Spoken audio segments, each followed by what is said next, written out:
Buen día, jóvenes en TV. Les damos la bienvenida a este espacio de reflexión y construcción de conocimiento, donde además de aprender en casa, nos divertimos y encontramos soluciones creativas y posibles. Ese ha sido el propósito en cada uno de los programas y segmentos que hemos presentado, que te ayudan en tu formación académica y en la vida. Y ya encarrerados, justo a la mitad de la semana, conocerás la historia que hay detrás de una bebida negra y muy azucarada. Aprenderemos cómo se procesan las emociones en el cerebro. Reflexionaremos sobre las historias que nos construyen y conoceremos la sorprendente resistencia que tiene el cuerpo de un escarabajo.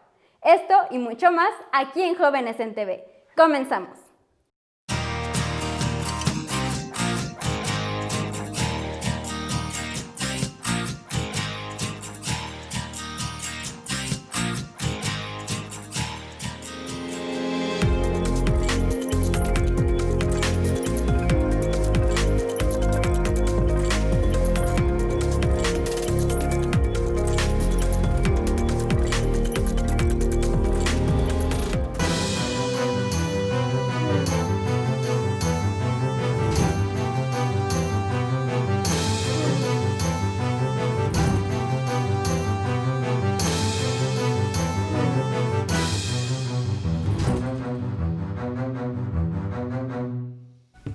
Cuetzki no yolotl, postehki, cuetzki no tonatiyolotl, guanaxuelitlanesi, cuehcayahki no yolotl, pecayahki, mitztemoto, guanaxuelitlanesi, axtlanesi pan nitlaltilpac, nihueyoaliki iguintiasitlalmen guanmiakin huetzin, guannanihneki matlanesi, matla ahuetzi, nanihneki nihquitase tonati, nihneki nikixcopinas, nihneki nihtlalis ipan noyolotl, nanihneki niyoroltlanesis, huetzki noyolotl, postehki, huetzki notonantiyolotl, guanaxuelitlanesi.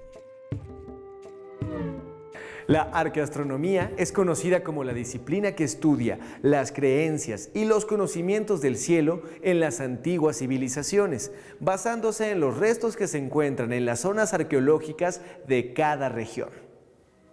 Las civilizaciones prehispánicas observaban el sol con sus propios ojos, sin telescopios. Y aún así, sus contribuciones a la astronomía actual son palpables.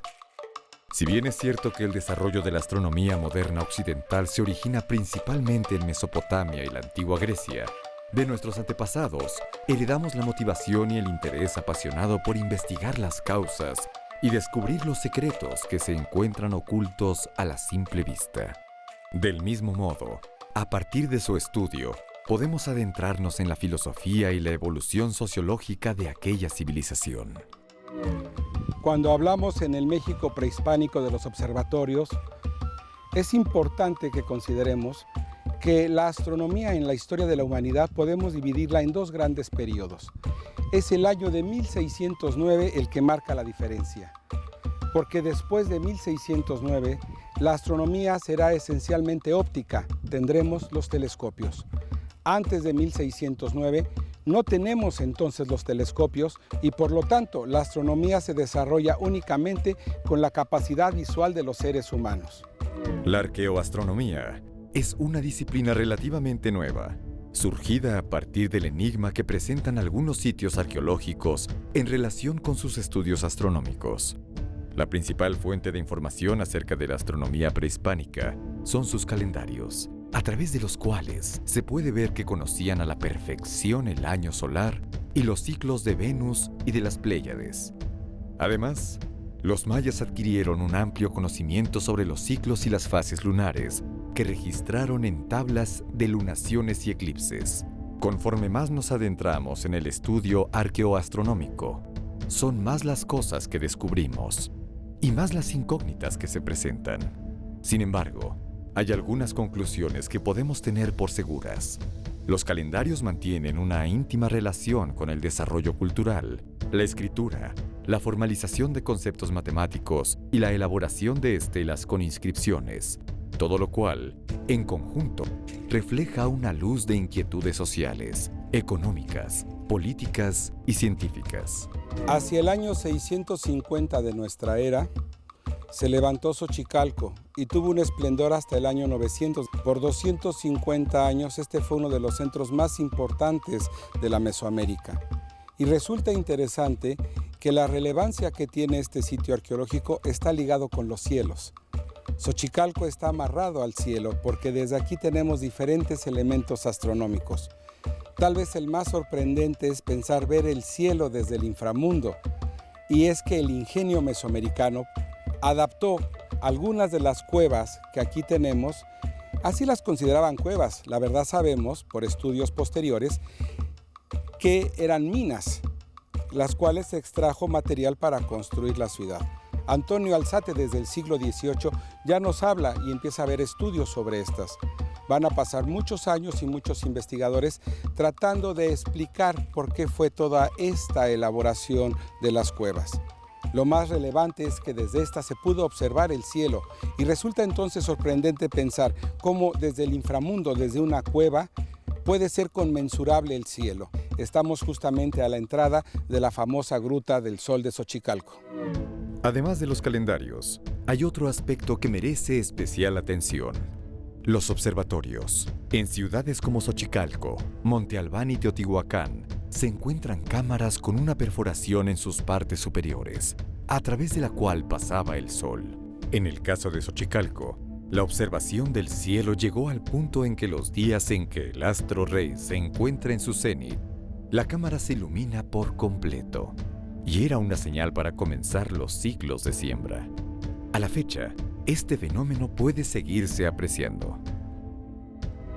Taladraron el techo y crearon una apertura que no está perfectamente vertical, sino inclinada a 1 grado 20 minutos, lo suficiente para que la luz del sol que se proyecta al interior nos marque el calendario. La luz del sol empieza a entrar aquí el día 29 de abril y durante 105 días va a entrar el haz de luz hasta el día 13 de agosto. Esos 105 días se complementan con 260 días que no entra la luz. 260 más 105 tenemos entonces el calendario solar. Los 260 días nos recuerdan el calendario ritual mesoamericano. No es simplemente nada más ver el paso cenital del sol, sino la primera entrada del sol el 29 de abril y su último día que entra el 13 de agosto. Con esto vemos la erudición ancestral por poder conocer o conjuntar en un solo lugar el tiempo y el espacio. A finales del siglo pasado, el doctor Morante encontró que el paso cenital, que es justamente cuando el sol está exactamente encima de nosotros, un fenómeno natural que solamente existe entre el trópico de Cáncer y el trópico de Capricornio. Las fechas cambian según la latitud geográfica. Aquí corresponde al 15 de mayo y al 28 de julio. El hecho más importante es entonces que no solamente marca el paso cenital del Sol, sino también el de la Luna. Y a otros arqueólogos se han venido interviniendo posteriormente y aseguran que también se medía desde aquí las paradas de la Luna durante la luna llena. Eso habla de lo sofisticado que fue la astronomía y la observación del cielo en el México antiguo. Estudios más recientes apuntan que el paso cenital de la Luna podía hacerse desde esa observación los cálculos de los nodos para entonces poder predecir los eclipses. Hacia el año 2003, un grupo de investigadores dieron cuenta que al tapar la abertura y dejando simplemente un pequeño orificio, el haz de luz durante el momento del paso cenital formaba aquí el efecto de una cámara oscura, de tal suerte que al poner la mano, esa proyección de luz hace una reflexión inversa y por lo tanto parecería como si estuviéramos viendo un efecto como de rayos X, o sea, que estuviéramos viendo los huesos por la reflexión inversa. Ese fenómeno también ayuda como si fuera un solarscopio, de tal suerte que el Sol en su momento cenital proyectaría en la parte baja las manchas solares. Algunos consideran que con un buen clima, con una atmósfera limpia, durante el paso cenital de la Luna se pueden proyectar en la parte inferior las manchas de la Luna y aún también los cráteres. La contemplación de los astros a lo largo del tiempo trajo consigo avances trascendentales para la humanidad. El desarrollo de nuevas herramientas llevó al hombre a traspasar sus propias fronteras. Visionarios como Galileo Galilei, Copérnico, Leonardo da Vinci y el propio Cristóbal Colón cambiaron la historia gracias a estos primeros conocimientos. Este es el Templo de las Serpientes Emplumadas, en donde encontramos una corrección calendárica grabada en la fachada poniente, la cual consiste principalmente en un glifo, que es el glifo 9 Casa, que está en la parte central, del cual parten dos manos. La mano del lado derecho está sosteniendo lo que se ha relacionado con un cero o un marcador de inicio de un calendario, y la mano izquierda está sosteniendo una soga con la fecha 11 Ozomatli, 11 mono. Esto está asociado también al año 6 Caña, lo cual se ha presupuesto que representa el momento exacto en el que se reunieron gentes de la cultura maya, de la cultura de la costa del Golfo y de la cultura de Oaxaca para realizar aquí en Xochicalco un ajuste calendárico mediante el cual iniciara la cuenta en estos, por lo menos en estos espacios que se mencionaron. Esto está asociado también en la parte superior, en el paramento recto que tenemos, con la representación de un eclipse total de sol, representado precisamente por una mandíbula descarnada que está mordiendo a un círculo dividido en 4 partes, el cual asociado junto con el sacerdote que tenemos en la parte de atrás, que porta un sahumador, es lo que le da la indicación de sacerdote, y el tocado que representa el conteo del tiempo, el señor del tiempo, que es un triángulo y un rectángulo entrelazados.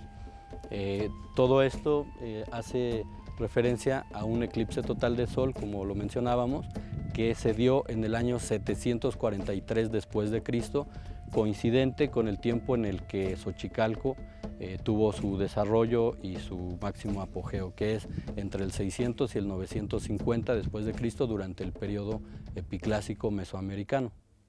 Arqueoastronomía es la disciplina científica que se encarga del estudio de los monumentos antiguos en relación con los astros.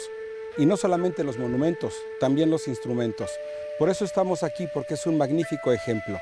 Tenemos en la parte superior un sacerdote, y en el tocado posiblemente sea un instrumento que servía con los ángulos que guarda para medir las sombras y por lo tanto la posición del sol. Además de ello, también tenemos la iconografía, como podemos ver aquí, que se marcan fechas calendáricas y ceremonias como el Fuego Nuevo. Entonces, la arqueoastronomía incluye monumentos, instrumentos y mitos, todo relacionado con los dioses de la antigüedad que de alguna forma estaban asociados al cielo, porque del cielo venía el orden del cosmos que las sociedades de la antigüedad deseaban para su comunidad.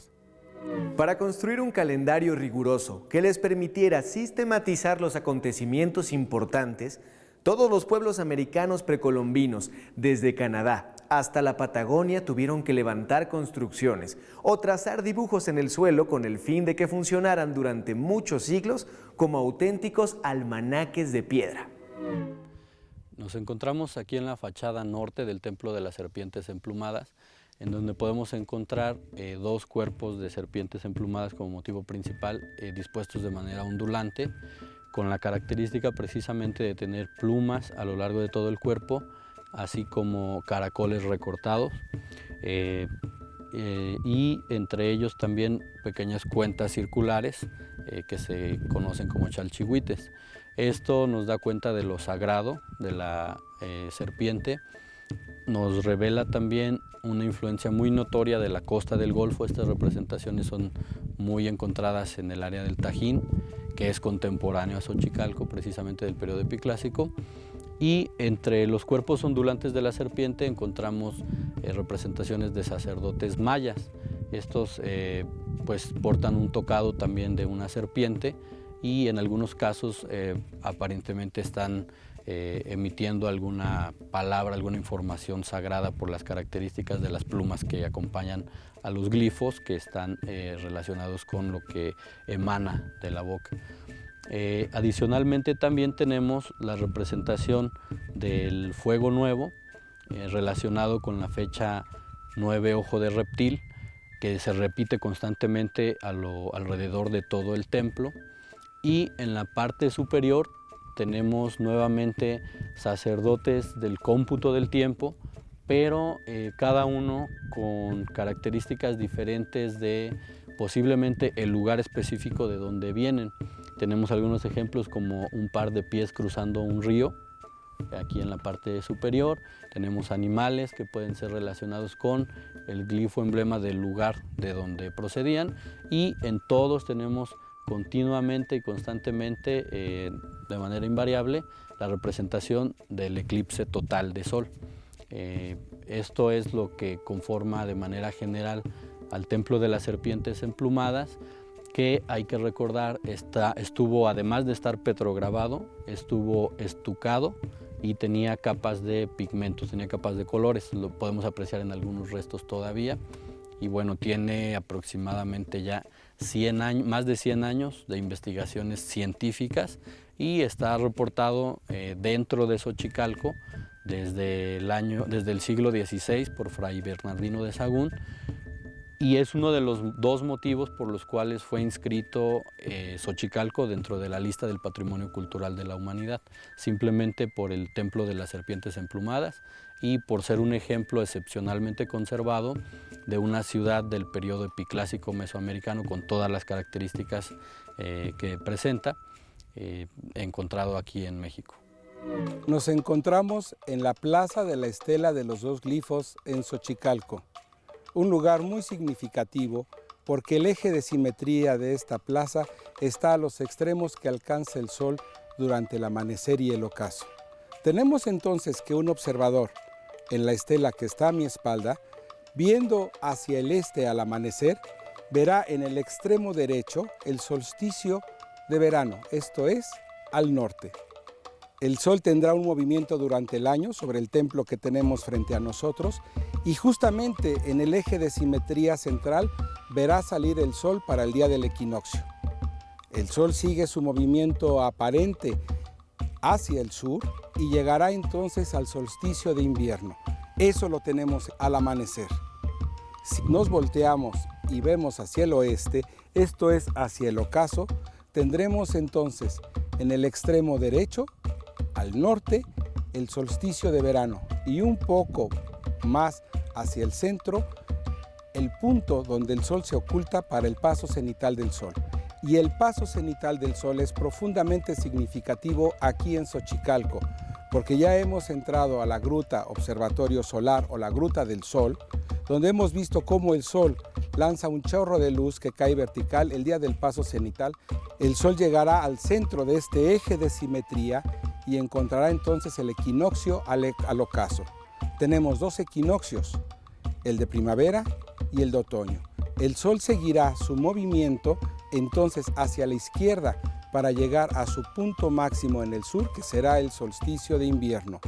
Así que desde esta estela lo que tenemos es un eje de simetría a través del cual tenemos los rumbos del universo al amanecer y los rumbos del universo al ocaso. Así se hace conmensurable en un espacio el tiempo que da orden a los hombres. Pero, ¿qué sucede con el amanecer? Es muy significativo y es uno de los hechos más sobresalientes de la arqueoastronomía mesoamericana, que es cómo el sol se alinea con los lugares más conspicuos del horizonte. El sol levanta sobre la cumbre del Popocatépetl, así que las montañas o los elementos significativos o conspicuos de un paisaje, ese horizonte se sacraliza y se vuelve un referente para el tiempo. Aquí en Xochicalco, el día del paso cenital, el sol saldrá sobre la cumbre del Popocatépetl y se irá a ocultar en el rumbo que marca con referencia al edificio que se encuentra atrás de mí en su extremo derecho. Es así como se hace conmensurable el orden del cosmos y la concepción del hombre con respecto a los cielos. Nos encontramos en el extremo suroeste de la Plaza de la Estela de los Dos Glifos. Y justamente por debajo de este emplazamiento encontramos el juego de pelota sur. Es muy interesante el alineamiento que tiene este juego de pelota. Esencialmente sigue el eje de simetría este-oeste. salida y puesta del sol. Es también la orientación de la eclíptica, por donde los planetas levantan y también la luna. Es un gran rumbo que tiene una anchura de más de 20 grados, por la cual desfilan los principales cuerpos celestes que fueron significativos en las culturas ancestrales. Cuando pensamos en las constelaciones, por ejemplo, nosotros podemos decir que vemos Orión, pero en el mundo prehispánico estos asterismos, porque ese es el nombre, asterismos, asociaciones idílicas o simbólicas que las culturas hacen de las estrellas buscando conjuntos a los cuales les da un significado y un simbolismo, lo que para nosotros es el cinturón de Orión o lo que los niños conocen como los 3 Reyes Magos, es el mamahuachtli. Es justamente el instrumento para hacer el fuego precioso para lo que va a ser el fuego nuevo. Así que no tenemos todavía la información con certidumbre para poder decir qué constelaciones. Sabemos que tenían un zodiaco de 13 casas, una relacionada con cada lunación. 13 lunaciones de 28 días son 364 días. Al parecer, por evidencias que tenemos en Chichén Itzá, tendríamos 13 casas zodiacales y en cada una de ellas una asociación de estrellas. Además del zodiaco, existían algunos elementos, como podrían haber sido Géminis, que es el gran mercado, o podría decirse también el mamahuachtli que he comentado, que es la constelación de Orión. No nos han quedado muchos documentos. Sabemos que eran muy importantes las Pléyades, entre otras de las constelaciones o de los grupos de cuerpos celestes que para hoy nosotros son significativos. Este es todavía un campo de investigación que irá realizándose esencialmente con fuentes etnohistóricas, con códices y con elementos que nos llegan del siglo XVI y de algunas culturas que todavía sigue viendo en el cielo la sacralidad de sus ancestros. Es entonces esta astronomía antigua la que conocemos como astronomía posicional y se basa, en el caso de Mesoamérica o de algunos otros lugares, de edificios como el que tenemos allá al fondo, el cuales se convierten en el eje de observación a partir del cual se ven los cielos y cómo pareciera que en esa bóveda los astros desfilan y caminan en un proceso de eterno retorno. Entonces los sacerdotes astrónomos entenderán este movimiento y podrán predecir los sucesos que vienen. Es justamente este movimiento el que es capaz de decirle algo a los sacerdotes de la antigüedad. Ese movimiento, después de años y años de registro, permitirá a los sacerdotes astrónomos predecir los eclipses, saber cuándo va a ser un solsticio o un equinoccio. Si bien es cierto, no tenían una visión, una cosmovisión como hoy la tenemos del universo, sí habían hecho conmensurable, habían hecho cognoscible los astros. Y por lo tanto tenemos aquí uno de los grandes desarrollos científicos de la antigüedad, la astronomía prehispánica. Desentrañar estos misterios es la labor que realizan los arqueoastrónomos, pioneros de una nueva ciencia que nos está mostrando la visión cósmica de las civilizaciones perdidas en los vaivenes de la historia.